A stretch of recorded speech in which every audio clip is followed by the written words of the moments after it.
it's Cheryl again, and this is a take two for our segment of the plug. I hope we can hear me because I can see my little live thing going on. Share my broadcast. Here we go. Keith, I'm going to invite Keith Chen onto the session. Oh, there you are. Excellent. I'm going to bring you onto the camera. Here we go. Adding. And we all wait with great anticipation. And we're connecting. Keith and there we are, Keith. We got it rolling. Can you hear me? Yes, I loud can. And clear. It's I think it's a little bit laggy. I'm not sure. That? A bit muggy? As in the connection, I think is a little bit laggy, but it should be all right. Oh, I thought you were talking about me, but that's okay. Your excuse. No. That's all right. Right, we've got here. So yeah, I was chatting away before, and I was like, "Where's Keith going?" And then I realized he's probably waiting on your personal page or Facebook world. So that's all good. Just there. You were just loitering. Welcome. We have the segment of Thank the you. plug, which is our series that showcases what local, Australian companies, businesses are doing to help our community of, property developers across the nation. Mm-hmm. So keen to understand your story, and I've just had an indicator that my battery is low, so we've got to talk fast. So okay, that's cool. all good. Sorry. Awesome. But just a little bit about how MORC Interiors came about, and please tell me if I haven't said it correctly.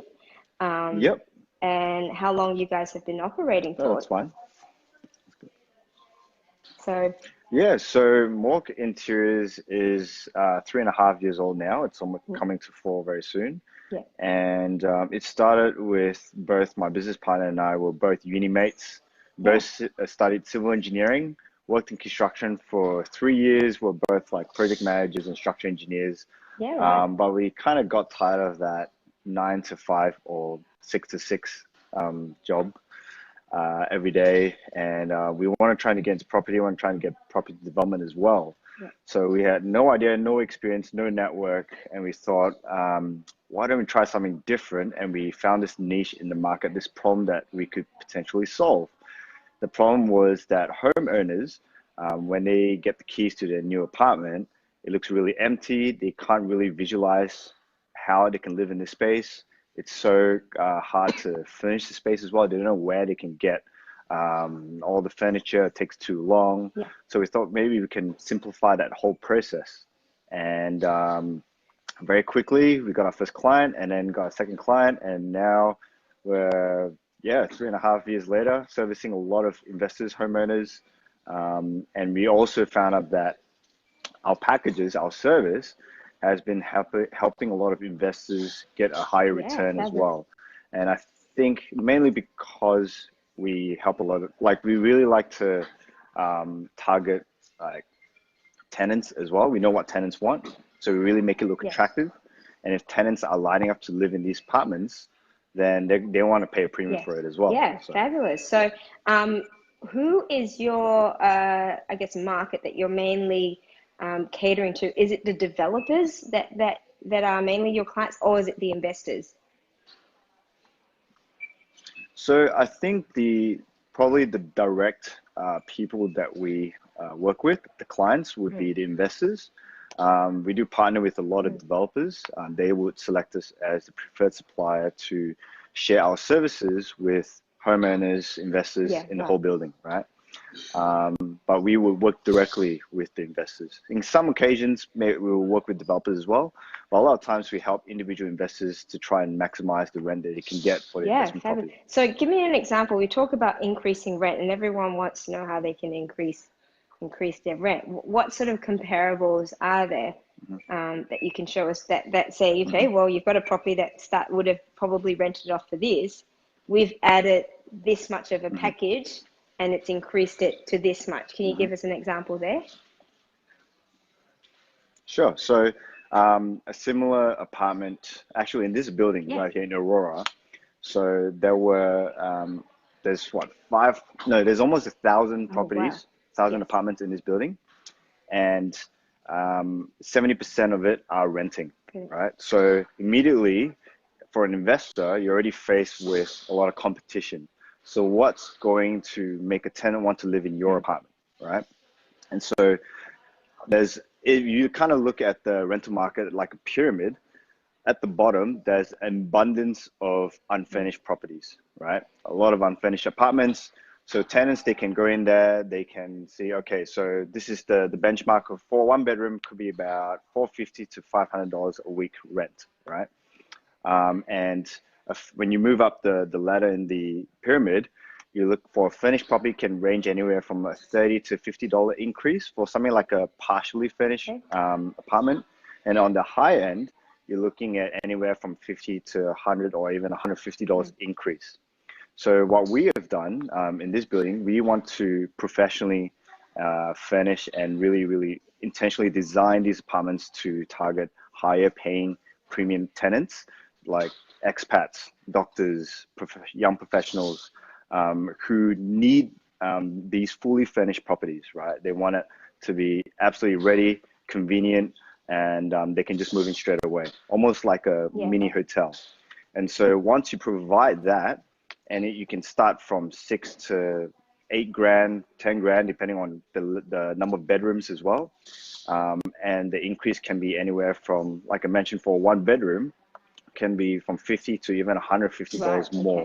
So in this apartment, in this building, like I mentioned, unfurnished one bedroom apartment would be about $500 a week at most.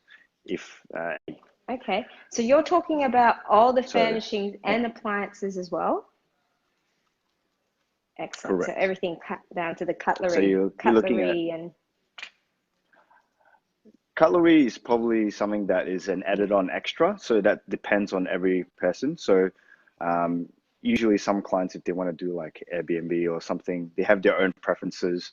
That's something that they can do themselves, or we do have the add-on service that they can leverage on and work with us to help them out as well. And something that a very smart accountant has said as well, you can also depreciate your furniture. How good is that? Exactly. So as an investor, immediately in the first year, I don't know the exact figures, but I do have a partner company who can help claim the tax depreciation. Wonderful. Well. So you basically give them a schedule of the furniture and everything else that you've provided. Your partner will go in and assess all the fixtures and fittings as well, and then you've got this huge, depreciation schedule for your tax return. And if anyone needs tax returns, reach out to Namit Trivedi as well, and any of the accountants on our page. We're going to be interviewing some accountants that can help us as well in this. So I think it's exciting to be able to see how there are different sort of segments and the people that are in this community who really bring about a lot of added value there. So no, that's really cool. And I noticed that you went overseas recently to do some presenting in Malaysia and Singapore. And how was that experience? And it was really good. We presented both in Kuala Lumpur and Singapore. The Asian market is the property market in Southeast Asia is quite different to Australia. So over there, they're actually quite used to buying an apartment, a property that is completely empty. Like you just get a shell. It's not really painted, no fittings, no lights, no fixtures, right? So, and for them, they already find it hard to rent it out because and a tenant will have to organize all these things. So to be able to educate them about what we do here, with the added advantage of in Australia, a lot of properties are already ready as well.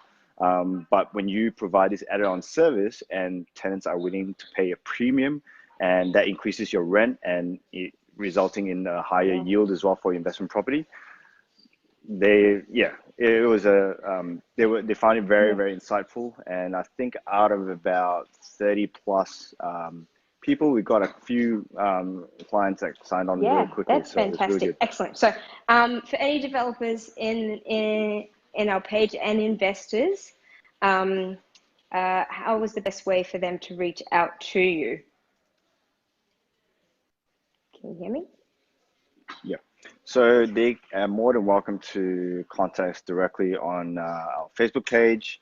Our phone number is there as well. Our website has benefits of how we can work with developers as well. If they contact us directly, we can send them case studies. We've worked with developers with like anywhere from 20 to 100 units before as well. So happy to share how we can help them, what kind of value we can provide to them and their clients as well. Wonderful. Thank you. And any sort of little add-ons you want to sort of throw out to the community before we sort of wrap this up? Yeah, so I'm not sure if you've seen a video. We've done a video last year. There was a special charity project that we did. We worked with Sanks Australia. So they are a not-for-profit charity organization that sources stationery, clothing, anything to help with disadvantaged youth, both here in Australia and overseas as well. And so what we've done was one of the... Sorry, saying... Oh, cool. That's all right. The founder, he was going to foster a kid who was going to be taken out of a really bad situation. And he needed furniture in a room so that he could sleep on it, right? He needed a bed, he needed furniture.